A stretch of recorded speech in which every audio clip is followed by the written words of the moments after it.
Fala, galerinha!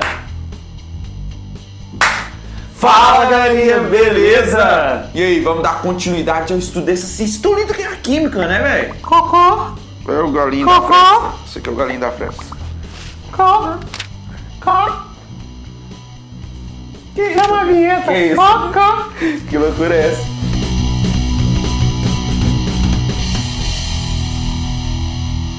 Nós temos os compostos covalentes, que são diferentes dos compostos moleculares, né?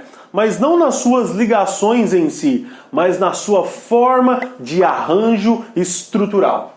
Perceba comigo o seguinte, os compostos formados por ligação covalente que não possuem número definido de átomos na estrutura. Quer dizer o seguinte, que nós temos N átomos, a gente já falou isso nas aulas anteriores, como uma observação, agora é como uma aplicação justamente dentro da nossa matéria de ligações. Perceba comigo o seguinte, o carbono grafite, a gente fala apenas carbono grafite, mas são N átomos de carbono se arranjado dessa maneira. É como se tivéssemos várias repetições dessa estrutura aqui. Então, por exemplo, essa aqui que a gente chama de grafeno, quando a gente tem essa interação aqui, que é chamada de dipolo induzido, nós temos justamente o carbono grafite. E o carbono grafite, ele é até condutor de eletricidade, por causa das suas ligações duplas. E essas ligações duplas são um meio de passagem de elétrons, que a gente chama de trânsito de elétrons, que você conhece como eletricidade. Então, justamente por causa disso, nós temos aqui algumas configurações. Então, para a gente frisar, composto molecular é quando tem definido o número de átomos dos elementos envolvidos nessas ligações. Quando é um composto covalente, é quando não tem um número definido de átomos presente nesta substância. Podendo ser substâncias simples, como é o carbono grafite, o carbono diamante, ou pode ser uma substância composta, que é o caso aqui do quartzo, né, que o tio Soneca vai falar para vocês agorinha. Então, olha só, carbono grafite e carbono diamante, nós vemos isso muito em algumas questões dos vestibulares, justamente por causa da sua alotropia, por serem substâncias simples, mas que têm uma formação diferente, eles são diferentes nas suas propriedades e nas suas estruturas. Então, fica ligado nisso.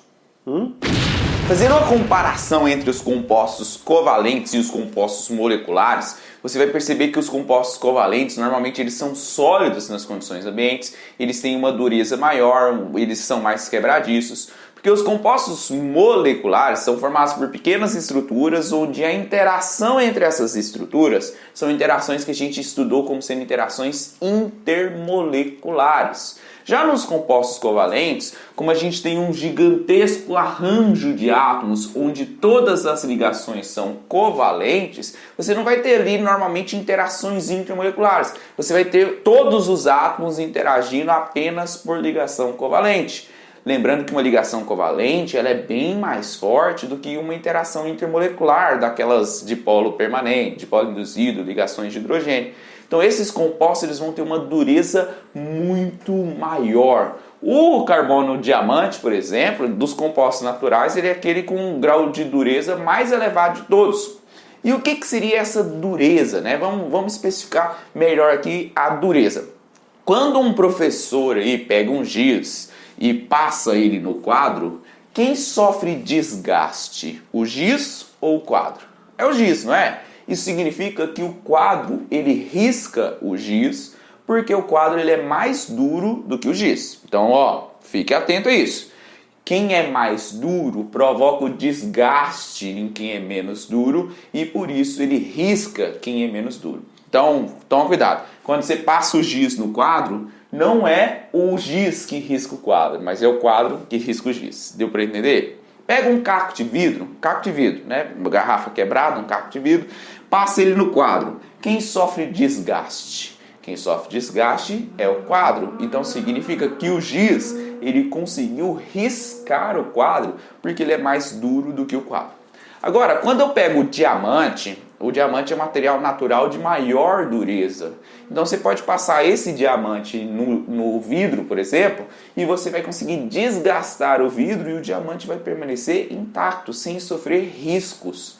Como o diamante não é riscado com facilidade, ou seja, ele tem uma dureza muito elevada, é por isso que as pedras de diamante têm ali um valor elevado. Imagine um anel com uma pedrinha de diamante. Ele não vai ser riscado, ele vai permanecer límpido ali para sempre, porque não tem nenhum material com dureza tão grande para conseguir riscar esse diamante. E por que as partículas de diamante elas não são desgastadas, elas não são riscadas?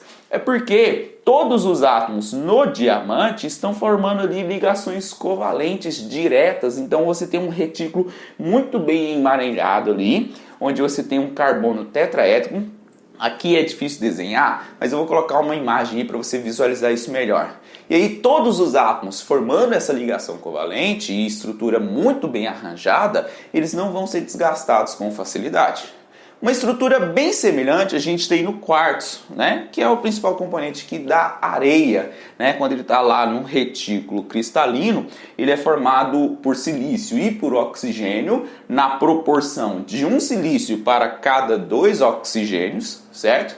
Agora, a quantidade de átomos a gente não sabe, depende da quantidade de material. Você não tem uma quantidade exata de átomos, você tem N átomos de silício e de oxigênio. Só que o que nós escrevemos aqui é a proporção.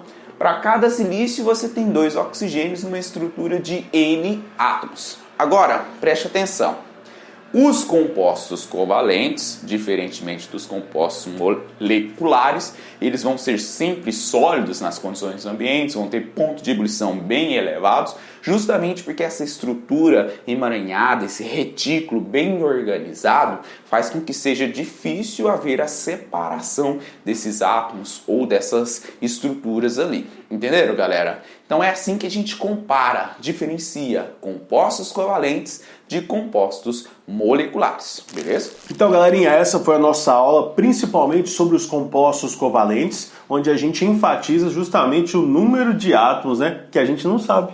Exatamente. Nas moléculas a gente sabe bem definido qual que é a combinação de átomos e a interação que existe entre elas são interações intermoleculares. Aqui não, a gente não sabe o número de átomos e todos os átomos eles estão interagindo ali a partir de ligação covalente. Né? Isso mesmo. Então isso aí foi a nossa aula e um grande abraço para vocês e cocó.